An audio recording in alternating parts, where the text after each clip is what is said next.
இந்த மாரி சூப்பரான வீட் கேக் செய்றதுக்கு, எங்க வீட்ல வந்து வாழைப்பழம் காலியாகுற ஸ்டேஜ் ஆச்சுன்னா, யாரும் கண்டுக்கவே மாட்டாங்க. ஸோ 3 வாழைப்பழம் பழுத்ததா இருந்துச்சு. அத நல்லா வந்து இந்த மாரி ஸ்மாஷ் பண்ணி எடுத்துக்கிட்டேன். இது கூட வந்து 3/4 கப் அளவுக்கு நாட்டு சர்க்கரை சேர்த்திருக்கேன்.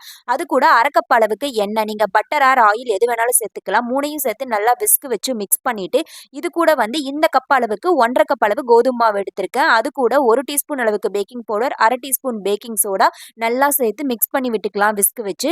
ஸோ இந்த ஸ்டேஜ் வந்ததுக்கப்புறம் நான் 1/2 கப் அளவுக்கு பால் சேர்த்துட்டேன். 1/2லிருந்து 3/4 அளவுக்கு பால் தேவைப்படும். நான் 1/2 கப் அளவுக்கு பால் சேர்த்து நல்லா மிக்ஸ் பண்ணி எடுத்துட்டு, நீங்க வந்து இத அப்படியே மிக்ஸியில சேர்த்தும் அரைச்சுக்கலாம். ஆனா இந்த மாரி திட்டு திட்டா இருந்தா தான் பனானா வீட் கேக் வந்து சூப்பரா இருக்கும். நான் இந்த மாரி ஸ்கொயர் பேன் தான் எடுத்திருந்தேன். லைட்டா ஆயில் அப்ளை பண்ணிட்டு, நம்ம எடுத்து வச்சிருந்த பேட்டரியும் சேர்த்துட்டு, நான் இது கூட வந்து லைட்டா டிசைனுக்காக மிக்ஸ்டு நட்ஸ் வந்து இந்த மாரி சேர்த்துக்கிட்டேன். நல்லா டேப் பண்ணி விட்டுக்கிட்டு, அவன வந்து 350 டிகிரி ஃபாரன்ஹீட் ஒரு 6 மினிட்ஸ்க்கு ப்ரீ ஹீட் பண்ணிட்டு, ட்ரேவ உள்ள வச்சு ஒரு 20 to 25 மினிட்ஸ் நல்லா பேக் ஆயிடுச்சுங்க. அதுக்கப்புறம் கொஞ்சம் ஒரு 10 நிமிஷம் அப்படியே வச்சுட்டு, கத்திய வச்சு ஓரத்துல குத்தி பார்த்தா சூப்பரா பேக் ஆயிருந்தது. கொஞ்சம் சூடு ஆறுனதுக்கு அப்புறமா கட் பண்ணி பார்த்தேங்க. செமையா இருந்துச்சு. சுகர் அளவு கரெக்ட்டா இருந்துச்சு. நீங்களும் இந்த கேக்க வீட்ல ட்ரை பண்ணி பார்த்துட்டு உங்க ஃபீட்பேக்க கமெண்ட்ஸ்ல சொல்லுங்க. நாளைக்கு பார்க்கலாம். பாய்.